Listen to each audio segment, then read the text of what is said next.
Hello everyone and welcome on board the Sunrise Safari.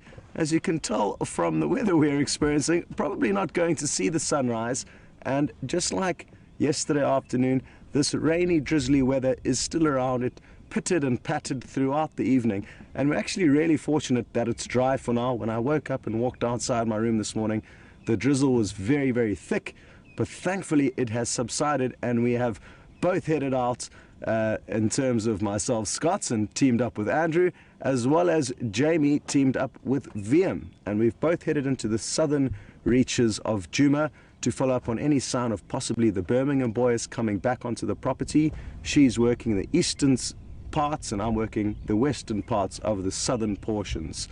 It's a crisp morning, about 16 degrees Celsius, 60 degrees Fahrenheit, but certainly looking forward to the adventure, and the crisp, cool weather is good for a lot of the animals as it allows them to keep moving into the daylight, especially the predators. So without any further ado, let's continue on this live safari, and if it is your first one, it's good to have you with us, and it's important that you know that we can communicate with you and interact, and if you'd like to send any questions or comments through to us, all you have to do is hashtag Safari Live on Twitter or send an email through to questions@wildearth.tv. And we really do love interacting with you and knowing a little bit more about where you are and what's going on where you are, so feel free to squeeze that info in on your questions. We've got Nikki and Jess in the final control room, and they have a tricky job in there. They have to decide which vehicle to cross to depending on where the action is, and also monitor all the signal strengths and a number of technical devices that I'm not too savvy with, but that's where they are, and they're a pivotal part of this team this morning.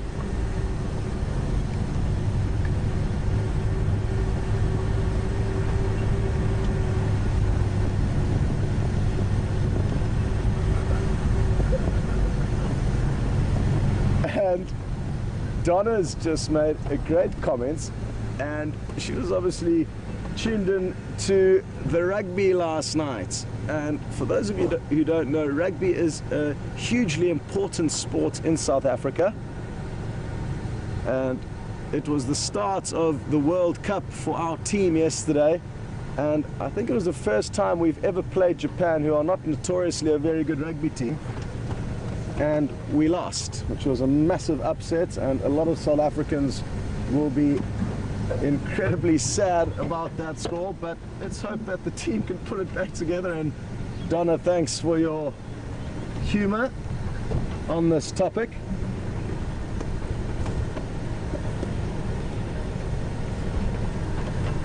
And if any of you are supporting your national team, I wish you guys all the best in the World Cup. It's a great event, and let's hope that we get lots of entertainment out of it. As you can see, Andrew has to wipe the lens every now and then, and that's because as we drive, this gentle drizzle does cloud up the screen. But we've got off to a great start and found an animal that we don't see too often. And for now I can just see the one. You can see it just dotted off there in the distance, and Andrew's going to take you in for a closer look.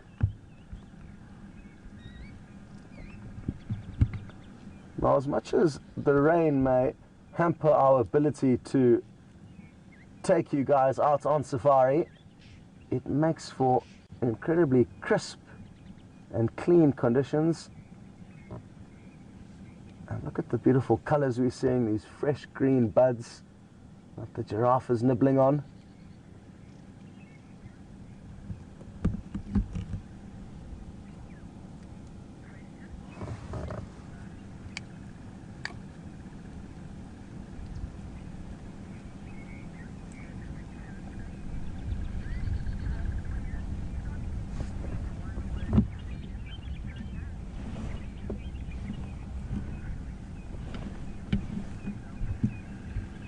And I've just spotted another giraffe off to our left, and it's in a much better spot, so we're going to swivel you across there. But while we do that, it's a question from Rudy in California, and he would like to know a local name. He would like to understand a little bit more about the local language here, and what a better opportunity than to give you the local name for a giraffe, and it's called a dlulamiti. And I think that means to eat the trees is the direct translation. A miti is a tree, and dlula might mean as tall as or to eat, but the local name of the giraffe is the dlulamiti. So there we go, Rudy. And another local word that I guess is also applicable this morning is good morning. And good morning in the local language, which is Shangaan or Tsonga, both synonymous for the same tribe, is avusheni, spelled A-V-U-X-E-N-I. So the X's are pronounced as sh. So avshen means good morning. Take a look at the dlulamiti though. It's just off to our left, and it's a beautiful big madoda, meaning a big male.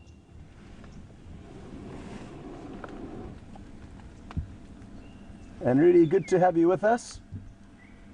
It's also good to have Lily on board, and Lily just asked us to clear up the difference between a guide and a ranger, as I'm told she got a little bit of abuse for calling Ryan a guide yesterday on Twitter or Facebook.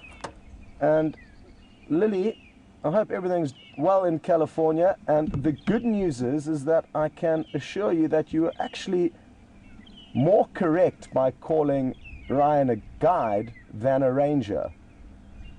The words both can be used synonymously.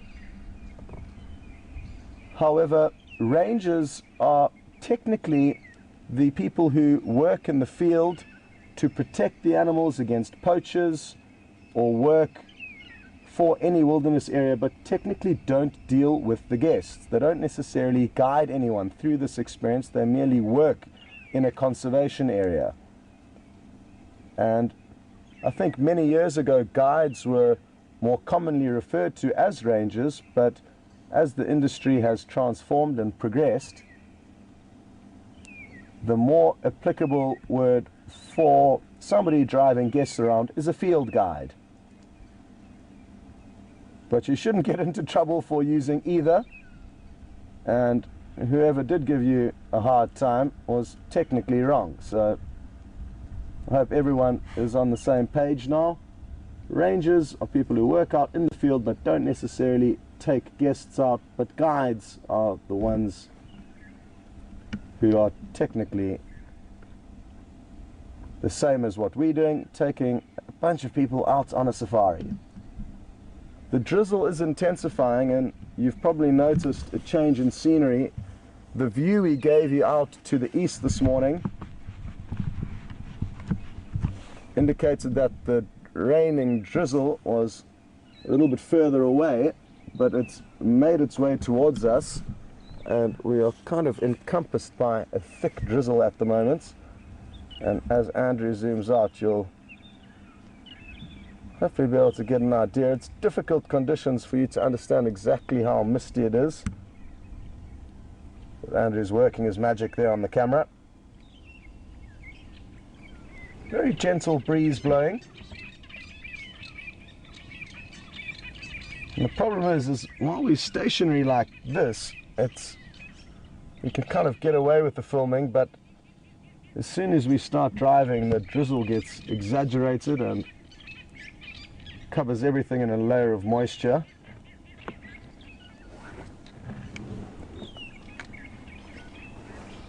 A good example of this is I'll put my binoculars onto the dashboard, and you'll see how much moisture is collected here.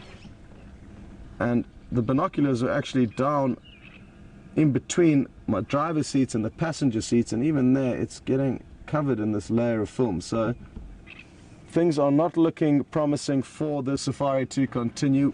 I was so hopeful that the drizzle was going to stay at bay, but with all of this equipment we cannot risk anything breaking. And Jamie and VM have already headed back towards camp, and we are probably going to start winding our way back there as well. Certainly not what we wanted.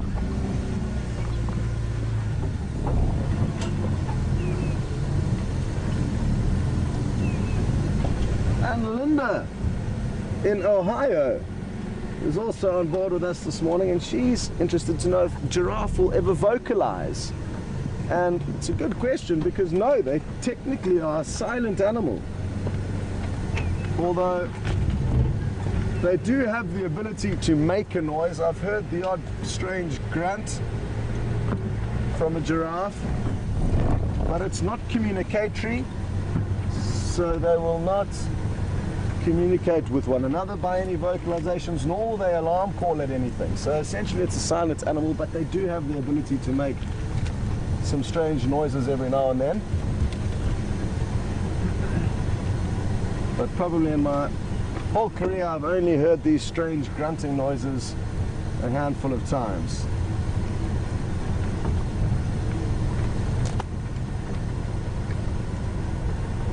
What a pity about this weather. Andrew's now attempting to drape a blanket over him and the camera to keep it dry, which looks hilarious.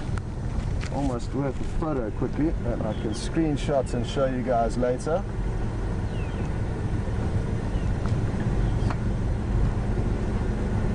Oh, there we go. Andrew, is there any chance you can zoom in on that to get an idea of where you are? There's Andrew, covered up with a blankie. And I'm going to take a couple of photos. Oh no, I'm on video. There we go. Sorry, Andrew. I'll whip the camera out very quickly. So, like I said, things aren't looking promising for the morning safari, guys, but we may see something interesting on the way back. But it's not worth risking any future safaris with you guys just to force the issue this morning.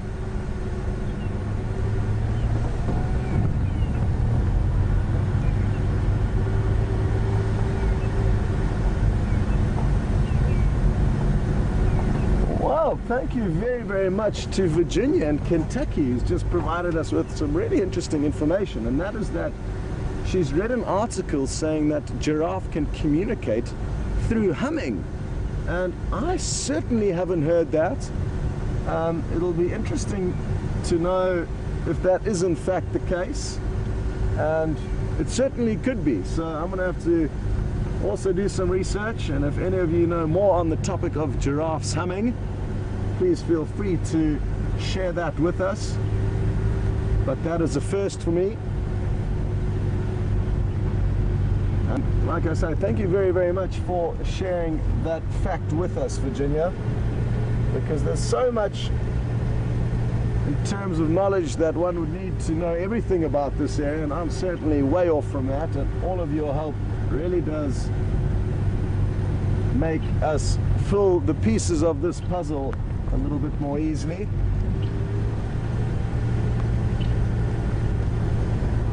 Eddie Abbey would like to know how old were the giraffe that we've just had a brief look at, and they look both to be young males coming into their prime, so I'd put them at somewhere around 5 to 6 years of age. Not quite fully grown males, they were almost there, but coming into their prime. But on the topic of aging animals, Eddie Abbey, it's an incredibly difficult thing to do with accuracy, unless they're lions or leopards, which we monitor closely and often know quite accurately when they are born. The other general game like giraffe and elephant and buffalo, it would be very, very difficult to keep tabs on them as closely as we do the highly territorial predators, who are also less common. So whenever we give you these ages, it's essentially a thumb suck.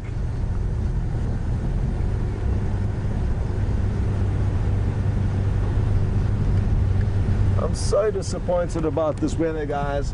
I felt so hopeful that when we came out earlier on, it seemed like the drizzle was far enough away, but this weather has essentially been here now for 24 hours, on and off this drizzle, and it makes our job impossible without risking some seriously technical equipment getting damaged, and we would hate that to happen.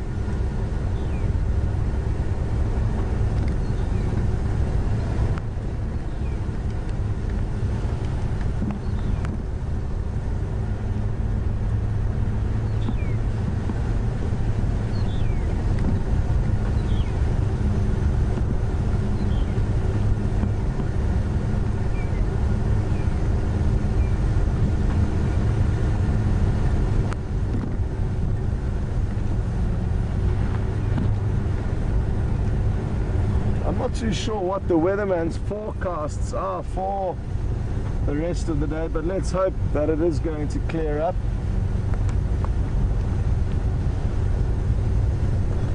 Sadly, our local weatherman Brian, one of the cameramen, is on leave, but maybe we can phone him for some insight onto the matter. He is by far the most accurate at predicting the rain and the bad weather, and he's our go-to guy for that.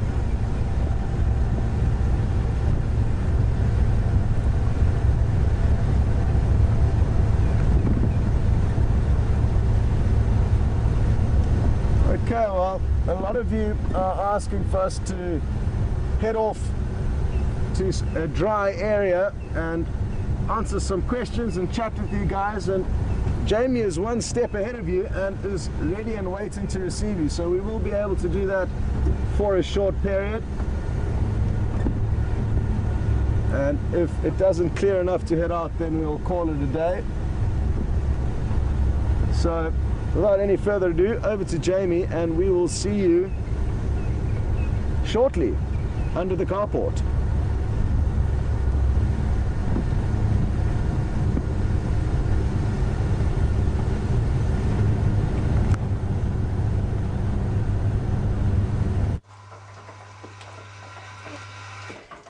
Good morning, everyone, and as you can see, unfortunately we are feeling a little bit damp and soggy out here on Djuma. VM and I have made a quick escape back to DRC. Unfortunately, Scott still has some rain driving to do, but we are both absolutely soaking. We've both had a cold shower to start our Sunday morning, but it has been a very, very interesting time. Unfortunately, with all of the electronics in the vehicles, we just simply cannot risk anything getting damaged, especially so soon with the build-up to Nat Geo coming to our side. It's very chilly, and it's frustrating to know that we can't be out there looking for animals to show you, but we do have plenty to talk about. And just while I'm thinking about things we have to talk about, we've had this incredible week where we've seen Kwetile mating with Tingana, all the way starting on Arathusa and then coming across to Djuma and mating quite frequently, almost abnormally frequently. And she's only been, as far as we know, she's only been mating with Tingana during this time. She's come right into the center of Karula's territory. I don't think Karula's terribly impressed by it. But we had a question from Campbell Cat, who wanted to know, he thought, or she thought, that leopards mated with the dominant male within their territory. So why is it that Kwetile has moved with Tingana as he's moved around? Now, it's an interesting question. They do mate within their territory, but bear in mind that their territory may overlap with a lot of different dominant male leopards. And I think in this case, she's just staying with Tingana whilst he is out and about patrolling his territorial boundaries. So his territory covers her territory as well as Karula's territory, and all around that sort of general area, including Shadow's territory as well. And whilst he's been patrolling, they've been following along behind and just staying with him. I think she just hasn't had any further access to any other males. Whereas a couple of weeks ago with Shadow, she was originally mating with Tingana, but then immediately moved off and started mating with the Anderson male, who was obviously close enough that she heard his calls or he heard hers, and she decided to move across to him. So I think it really, for the females, it really just depends on who is around and what is happening. So I do hope that opens your question, or answers your question. Is seriously still drizzling out here. I'm really hoping that it's going to clear up at some point so that we can get out and about and show you things. So far this morning, the wildebeest and I only really caught up with a couple of two miserable looking hardy-dar ibises and some rather damp looking franklins and one scruffy looking starling. So the birds are out and about, but they are not really enjoying this terribly much. I'm still trying to wipe water out of my eyes. But definitely still a nice way, and it's so necessary from our side that we do have this rain and what's happening here. Now I can hear Scott approaching. I think he is on his way. Let's just see if he's coming through the side. Here he comes, making his way in.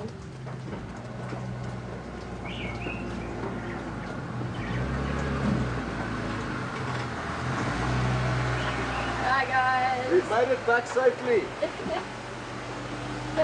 Nice setup there. Oh, we've got lights and everything now. Oh, very fancy. It's in a bit of a rush.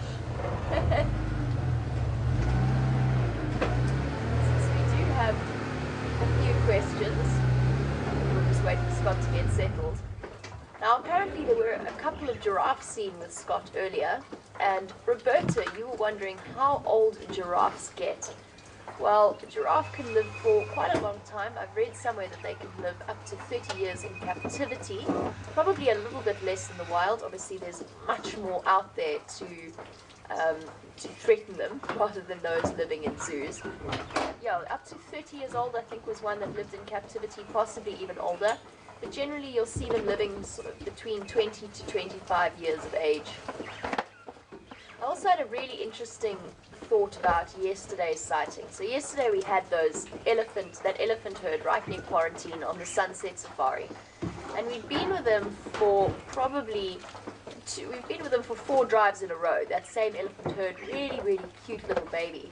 And yesterday was the first time, because we had them out in the open, it was the first time that I noticed the very large female without tusks. And she came up to us, she gave me the distinct impression that she wasn't really terribly comfortable with our presence in the situation we were in. And it was really interesting to see, just no stumps, nothing. But what I did notice, and I didn't get to remark upon it yesterday afternoon because we actually then got rained upon and had to close early. But what I did notice was as the herd was moving past us, she also had a daughter who was probably maybe sort of coming up to 15 years old, maybe a little bit older, but also completely tuskless.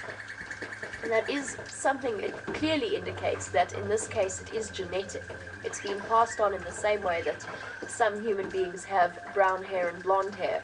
In this case, in that particular elephant herd, some of the individuals have tusks and some of them don't. And I'd love to look into the genetics of that, as to whether or not it's a recessive gene or how it works. But it is really interesting, and it was interesting to see. Hello, Scott. Good morning. Good morning. It's a little bit damp. Where are we going? Not very far. Not very far.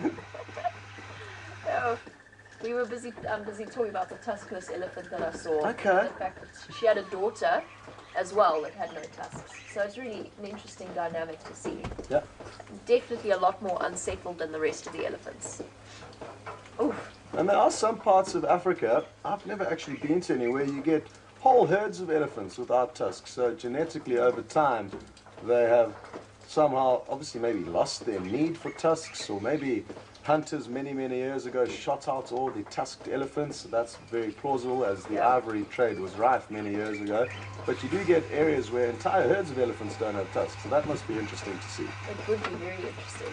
It's just interesting that it happened to make its way down to where we are here. Yeah. Yeah, it's the first time I've ever seen a tuskless elephant in the greater Kruger area, so it's really an interesting moment for me. Good. How was your morning? It was great, and it looked like it was going to hold I know, for it quite really some time. did. And all of a sudden, as we found the giraffe, next thing we knew, we were in the soup. Yeah, no. And yourself, how far did you get? We got down to Twin Dams. We got just to Chele Pan, and at that point, VM said to me, "You know, this is raining now. It's really raining. It's probably time to go." So we popped the rain jacket on the camera, and we sped away. Desperately, we had to power down and everything. It really hit us quite hard down there. Okay. Yep. Well, something that happened yesterday that Jamie knows about and we've chatted about is interesting sighting with a female leopard called Shadow, who we were following hunting, and then all of a sudden her hunting kind of subsided, the impala moved off, but a hyena came onto the scene and came right up to her. And Teresa Bartman has seen the highlights channel and would like to know exactly what happened. So, like I've said, she had been hunting, and this hyena came onto the scene. It's not uncommon for hyena to follow the scent trail of leopards in the hope that when they get to the leopard, there will be a kill that the leopard's made and that the hyena can quite easily steal from the leopard. Even though if you put them in a ring together to have a fight, it would be quite an even battle, and depending on the individual hyena or leopard, either one could win. How it works out here in nature is that leopards don't take any chances with hyena. If it's one-on-one, or if it's usually more than one hyena and only one leopard, the leopard will run away, run up a tree, and avoid any injury, and rather sacrifice its meal.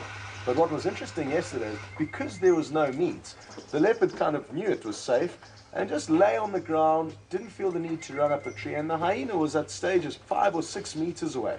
And the most that Shadow did was snarl a little bit at the hyena, and once the hyena had made sure that there was no kill in the area, mainly using its nose, it was sniffing around very, very intently, it wandered off into the bush. So nothing too serious happened there, but had there have been meat, it would have been very different. On the same topic though, I mean, it was a couple of months ago that we got to see Quarantine male leopard, I think it was Quarantine, at Buffelshoek Dam, and he had made an Inyala kill that was too big for him to get up a tree, or maybe he just wasn't clever enough to. And a hyena came onto the scene. The leopard moved off the kill and lay about 3 meters away while the hyena fed. And interestingly enough, another hyena came onto the scene, and the current hyena that was busy feeding dragged the kill away from the incoming hyena, straight, almost a meter onto Quarantine. Quarantine had to kind of get out the way so he didn't get caught in the crossfire. So you do get these bizarre sightings with leopard and hyena. And I've even seen footage, I think it was from Botswana, of a hyena and a leopard co-feeding, head to head, on a carcass. So you never really can tell what is going to happen. It depends on the individuals. Yeah. But I hope that answers your question, Teresa. And keep some questions coming. We'll be here for maybe another 10 or 15 minutes answering your questions, and then depending on the weather, which I don't think is going to clear, we will probably call it a day and go and do some studying and edit some photos and try and make ourselves a little bit more knowledgeable for the future drives with you guys. Now, just while we are on the subject of rain, and obviously there's a lot of viewers out there wondering how it is we can handle the rainy situations, which of course is coming. The rain is coming.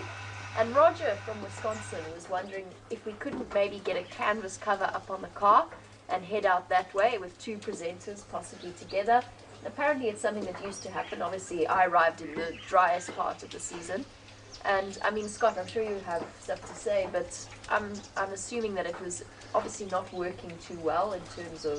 Yeah, the previous rain cover that was designed was done in a rush, and it didn't work as effectively as it could have. It took too long to deploy, and it wasn't the perfect canopy for the job. So we have designed one that we would like to get, but we are just in the process of waiting for it to be cleared. So we are trying our best from our side and are just waiting on the powers that be to give us the go-ahead for a canopy of some design to keep us out there, because of course Jamie and I would much prefer to be out there in the bush with you rather than sitting under a roof right here. So don't worry, we are trying our best to get that done, and hopefully sooner rather than later we will have some kind of a device that allows us to stay out there in the rainy weather.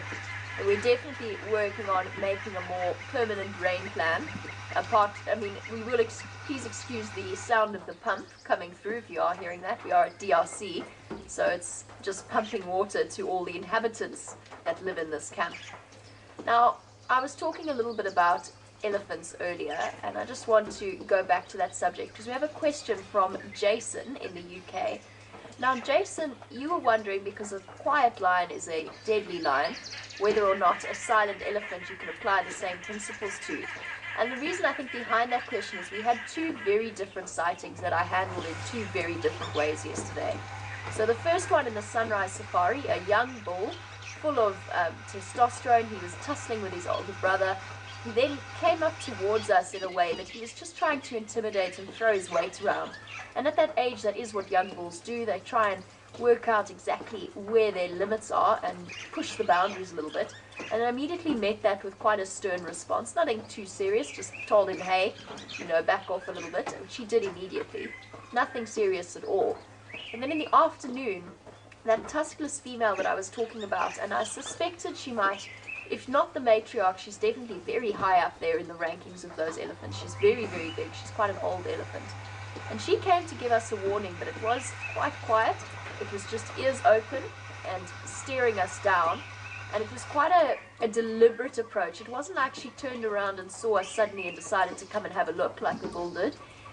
She'd been watching us for a long time. She was pretending to feed. She slowly meandered closer, and then she very deliberately came and walked up to us just to have a look at what we were doing. Still not a threatening or a deadly situation at all. She was just warning us in her own way, but it's something that I handled very, very differently. I didn't shout at her in any way. We just sat calmly and just let her show us that that was the boundary and that was as close as we were going to get to the rest of her family, because it's coming from a protective instinct. It's not coming from any kind of need to prove themselves or push boundaries in any way. She was just giving us a message. But they always do say that if an elephant charges, ears out and screaming with trunk swinging, that's usually, not always, but usually not a serious charge. It's a warning charge. It means that the elephant probably isn't going to follow through. But if an elephant is completely silent, ears tucked away, trunk tucked up to the side or underneath, that is when you know you're in for some serious, in for a serious time, and that the elephant means business. And I've had it happen only once, where I've had a silent elephant charge. I was in the vehicle, it was at night. I didn't hear anything, it was completely dark, I didn't know the elephant was there. The only thing I heard were footsteps. Oh, that must have been terrifying. It was quite terrifying. I just felt, I don't know, instinct made me hear it. And we drove a little bit further forward. I'd pulled off the road for another vehicle that was passing me. I dropped my lights because it was a vehicle with guests. I turned off everything, and I must have pulled off straight into that elephant's personal space. Didn't know it was there. It was a pitch black night. And he objected to it in the strongest possible terms. That's the one and only time I've ever had that happen.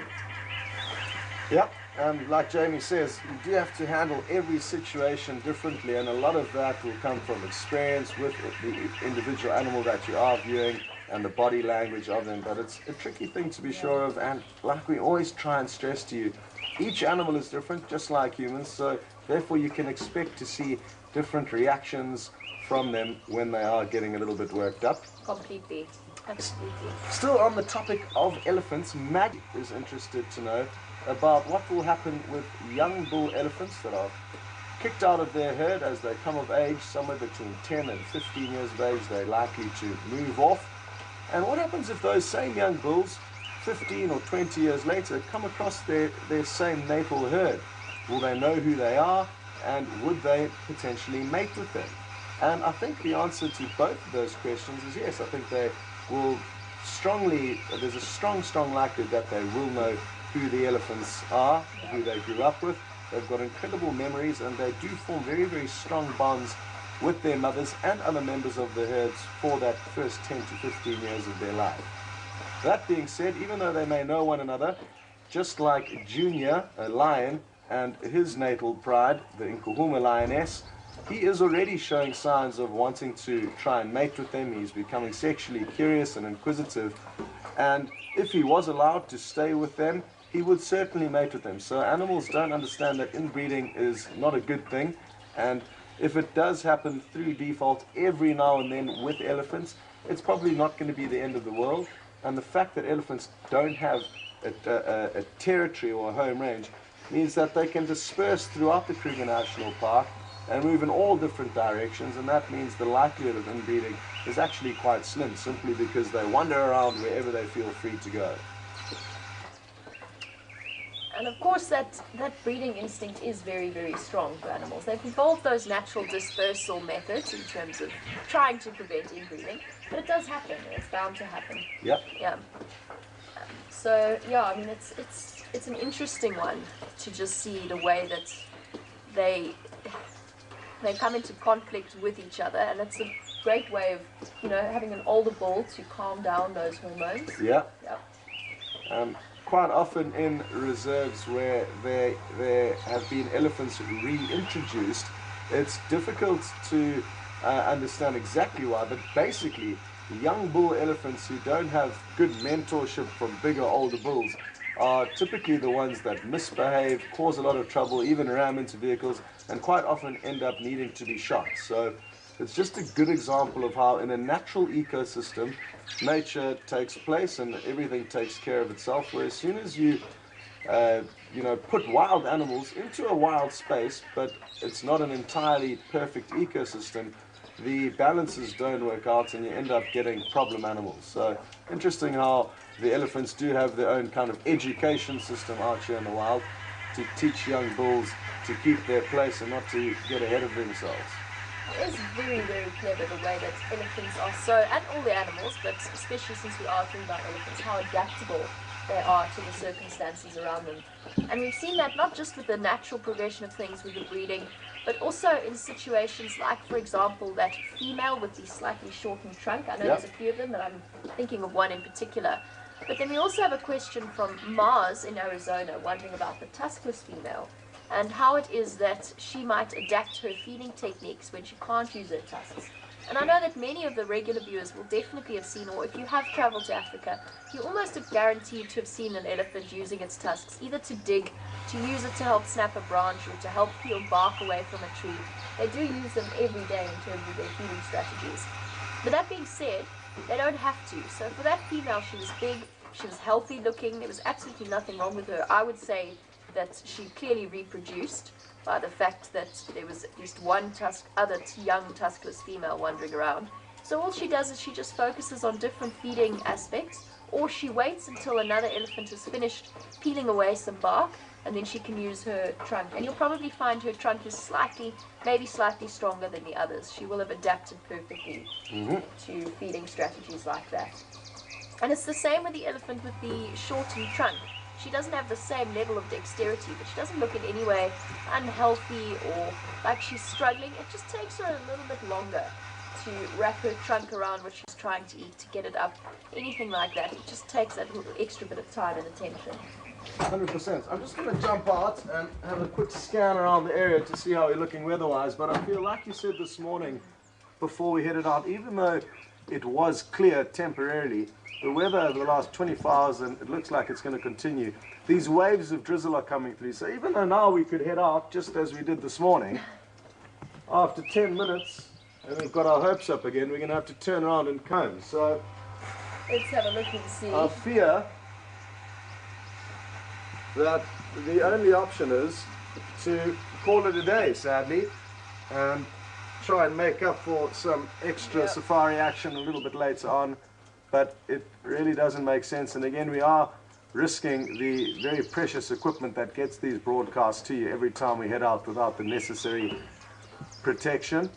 So, and I promise you we would far rather be out driving than sitting under a roof. Yeah, and maybe what we can do is spend this time trying to resurrect the Flintstones type tarpaulin that we've tried to mesh together. We got it going the other day, and then it actually didn't end up raining when we went out on drive, but the tarpaulin was there working, but because it's a temporary fix, it has now fallen apart, and we need to kind of rope it back together. MacGyver style. Bush mechanic style. So I'm just peering over at it, and what I'll do is I'll show you the current state that it's in, or at least attempt to. It's flat on the ground, covered with rain, but this structure over here is kind of the remains of what we had worked on the other day to head out. And unless you were an absolute genius, you would not be able to make, with this equipment, with just wood, a sustainable fix. But we just thought, rather than nothing, we'd try and get that done the other day. But it's fallen apart a little bit. We should be able to resurrect it and at least get one vehicle out. So we're trying, but without the right equipment, it's never going to work out too well. So we'll see what we can do, and hopefully have some kind of a solution for you guys a little bit later on. Like Jamie says, we would much rather be out than sitting under this carport with all of you. So rather than keeping your time and not being out on safari with you, which is why we are here, not to sit under a roof debating what's going on, we need to be out there seeing it. Yep, and just so that you know, don't not tune into the highlights reel just because we've been out for 10 minutes this morning. We will be playing some of the highlights from the week as well.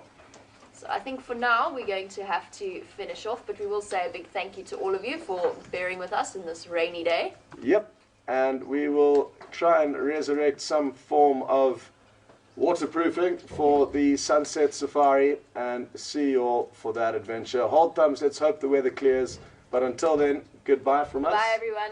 Have a wonderful day. Thanks to the cameraman and to the directors, Nikki and Jess in the final control room. Good luck, have a good day or night, Bye. and we'll see you next time.